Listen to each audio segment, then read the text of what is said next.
Hey guys, Sam here with Loans with Sam, and welcome to my channel. And in this video, I'm going to break down how your credit score is determined. But before I get started, I want you guys to like and subscribe to my channel. On this channel, I talk about Florida real estate, getting home loans, and personal finance. All right, so let's begin.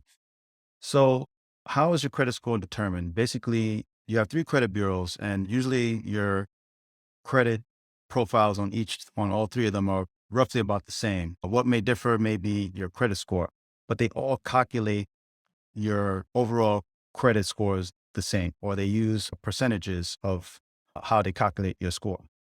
So the two biggest ones are, I would say, the payment history and the amount of current loan and credit card debt. So with your payment history, that accounts for 35% of your score.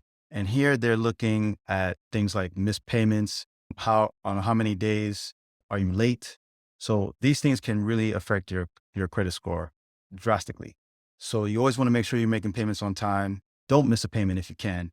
Don't feel like if you don't have the money to pay the whole balance, just pay the minimum balance. So at least that way it keeps your payment score high. All right. And then the second thing is your credit card debt. The biggest thing here is to remember that the high credit card balances you have, it hurts your score, and the low balances you have raises your score. So just make sure that you try to pay them off as best as you can. All right. Then 15% of your overall score comes from your length of credit history. So the longer you have on-time payments over time, this helps your credit score because then they see that you have a pattern of paying debt down on time. So longer credit histories add to 15% of your credit score. Then the next thing they look at is account diversification, and that accounts for 10% of your credit score. And creditors like to see a mix of car loans, school loans, maybe personal debt, credit card debt. So they like to see a mix of these things because that way it tells them that, you can handle all different kinds of debt installments. All right. So diversification counts for 10%. And the last one is recent activities, which counts for 10%. So these are things like when you apply for a credit card and then you get those buggy little inquiries. So you don't want to apply for too many things at one time because this can hit your credit score.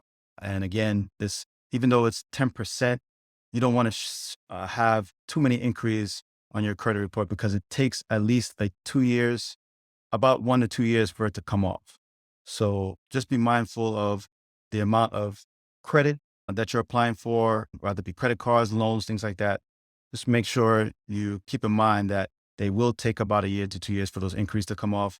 And it does account for 10% of your credit score. So this is how your credit score is determined roughly: payment history, current loan and credit card debt, length of your credit history, account diversification, and your recent credit activity. So you want to pay attention to these things. Now, I got this from the Rocket Mortgage website. I'm currently a loan officer at Rocket Mortgage. So if you have any questions about any of these things that I just mentioned here, feel free to leave your comments and I'll be sure to help you out with any of those issues. All right. Again, I'll see you guys on the next one.